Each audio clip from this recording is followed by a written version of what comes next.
All right, so you're good at every single game. The reason I'm asking this is because when you're not playing Call of Duty, you play a whole bunch of different games. If like when you started playing, I think it was the height of PUBG. You started playing this cartoony game that we all know now as Fortnite, right? This was before there was like I think super early, maybe alpha. Oh, I mean, I played it like right when it came out of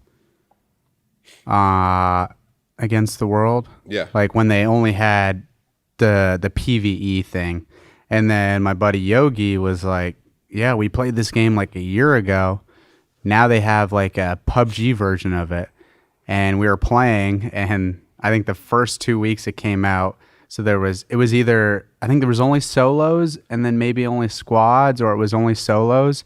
We played solos, and my very first Fortnite account got banned for 2 weeks, both of us, for teaming. Yeah. Because it was only solos. Oh, got like, it. It was that early. Yeah. Yeah. I remember you sniping in it, and you were uploading clips to Twitter, and you were sniping in it. I'm like, holy shit, this looks like a good sniper game. Yeah. And I mean, it was, and it is. Yeah. And then people learned how to build. Yeah. I think that's everyone's problem. Look, I appreciate Fortnite for what it is, but I had the most fun in its early stages. Yeah. Once you started getting, and look, I'm a console kid, so me playing on PC and then seeing, like the first time that I saw Myth do that crazy build, I was mind blown. I couldn't believe that was the first time somebody really like build all the way up, and I was just like, I'm like, holy shit! Like this guy meant to do and place every single one of these walls, floors, and it wasn't like just click and like they actually have a thought process for what they want to do now. Yeah, and I don't think my brain could ever work to that capacity. Same. But I do remember you saying like all you have to do to win Fortnite games, all you have to do is build. Because at the time when you were playing, nobody was building. Yeah, I was gonna say too is I still remember saying like this game in time is not gonna be a shooter. Like, I could tell that because I was building, but I mean, I wasn't building to do something crazy. I was building just to get an advantage, protect myself. Like back then, I could build a ramp to the sky and no one would shoot it. Yeah. So obviously the player base changed, but yeah, building is. I mean, I loved Fortnite as a shooter. I don't think it's a shooter now. Like, yeah, you have a gun, you still shoot, but. It is, in my opinion, not a shooter anymore. Yeah. It is its own category of games. Like it's a builder. Yeah. Yes. But then you see shit like I don't even know who it was, but one of Scissors like maps. Some dude was like their little death runs. Yeah. But the accuracy of the shots where you shoot like different things and then you move on to the next one. It opens up a door and then you just keep going and you have like these crazy. I don't know. The skill gap that it takes to compete in Fortnite nowadays is just. Yeah. That's one of the true games where when you're a pro, no one's fucking with you. No, yeah. I mean, if I could build like that, I would play. But I was never willing, and I was never going to put in the time to get good at building. Yeah, like, I didn't care for it. Yeah, I don't think as popular as it was, as cool as it was. Like I could care less about being good at building. Yeah, I wanted to go in, whip out the sniper, and. Hit some flicks. Yeah, get some shots. Okay. Yeah.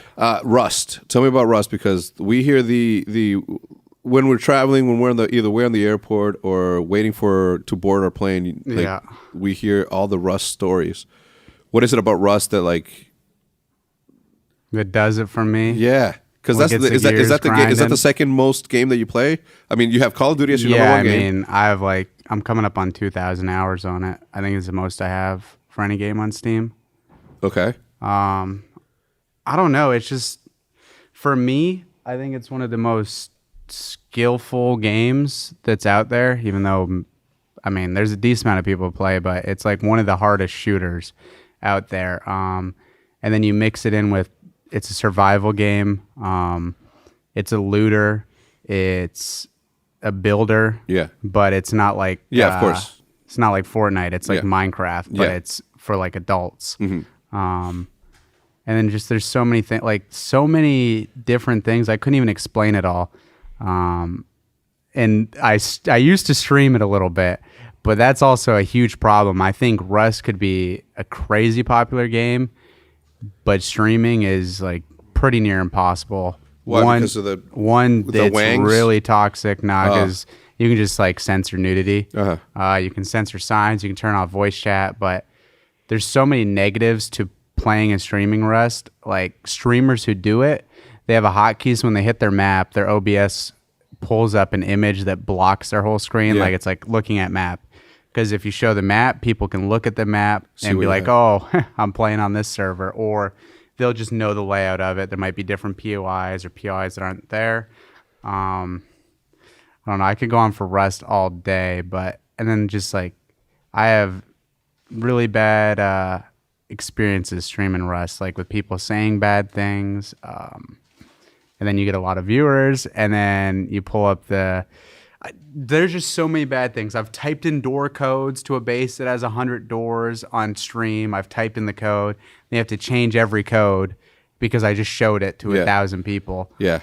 Did you see that one clip of that one guy that covers his webcam? Did you see that one? No. All right, so there's this fucking moron. All right, no, he's not. I whatever. So he's in Rust, and then he's about to put in his code, and he's like, and then he goes and covers his webcam, and types it in with his mouse. Yeah, types it in with his mouse, and then everybody's just laughing. It's such a cool clip because of it. It's the worst. Every time I've streamed, almost every time, it'll be a big base, and if you play Rust, you know, like 80 doors on a base, you have to change the code. It's not fun. No, and especially if there's like 10 or 12 years. No, you don't remember. So you put it in one time. Yeah. And then you're good. It locks. And then if, say, I spawned you at my base, you spawn in, you got to put in the door code on every single door. Then you don't have to do it again. Yeah. But, like, I mean, I've done it like 3 times on stream, and it's really bad. Do you still have a base as we speak right now? So it always wipes. So there's monthly servers, there's weekly servers. And they're like, so it'd be like, say I have every blueprint, right? So that's another part of the game that's crazy, but it's too much. So like we'd play this week, say you're with me, I have every blueprint. After a week, all that time we put in, it gets wiped. We start over. Yeah. But we still have every blueprint. So after a month, you keep doing that every week or every 2 weeks, depending on the cycle. After a month, you lose everything. They wipe the blueprints. You start over naked on the island. Like everyone at 3 p.m. is sitting there clicking, refreshing, waiting for the server to go up. 300 people hop in naked on the beach, you know, butts out. Yeah. And they're all running to get a base down, to get a TC down first at What's the TC? biggest POI. So it's what it's like claiming your land. Like a cover. Yeah, it claims it. Okay. So you want to get that down, and like it's just crazy. Sometimes it's like 15 versus 15, like nakeds, like just going at each other at the beginning, just trying to get to the one spot. Yeah. It's crazy. Like you spawn in, if you don't have it on your SSD, you're screwed.